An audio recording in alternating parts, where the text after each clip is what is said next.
said that the Kenyan government, of course, it's putting some efforts, but they are not putting more efforts onto rescuing Kenyans. They should understand, and this is the regime, and I don't want to talk about the government, because governments will come. We had governments and of Uhuru Kenyatta that was so meticulous when it came to foreign policy and national security of our country.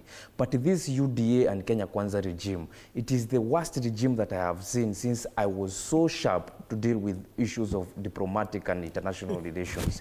There are people, the foreign policy that they are having, it's very lazy. They need to be very aggressive. We need a very aggressive foreign policy and diplomatic relations. They need to understand that number one issue to deal with, it is the life of our Kenyans.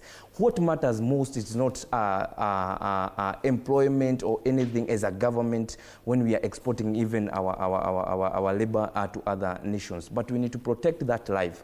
When any Kenyan feel threatened, and of course they outcry. And these Kenyans outcry and say that they have not gotten any assistance, not even from the ambassadors or from of course, our missions abroad.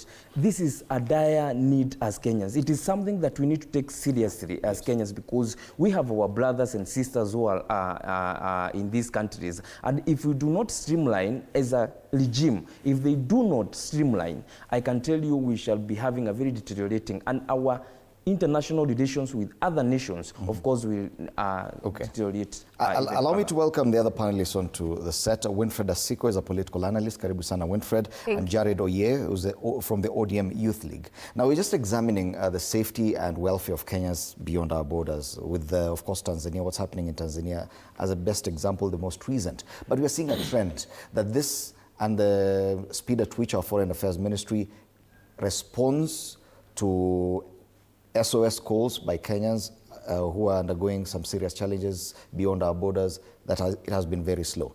Now it should be noted that this administration led by President William Ruto has been very keen on exporting labor abroad as well. If at all young Kenyans do not feel safe that their embassies or the Kenyan Foreign Ministry will protect them when they go for those jobs abroad, does it really make sense? First of all, I want to reiterate what my fellow colleague has said, that this government is just focused on what they are benefiting, and they're forgetting that we Kenyans are the ones that elected them to be on the seats that they are on. They are not in government because it is a right. It is not their right. They are there by privilege, because tomorrow someone else can be elected and then they can still be in the same positions. So it is their responsibility to take care of Kenyans, whether they are in this country or they are outside the country, because at the end of the day, we have embassies in those different countries, and they are supposed to take care of all Kenyans that are there. So it is quite absurd that someone has the audacity to tell Kenyans that they are on their own. How can you be on your own when you have a motherland?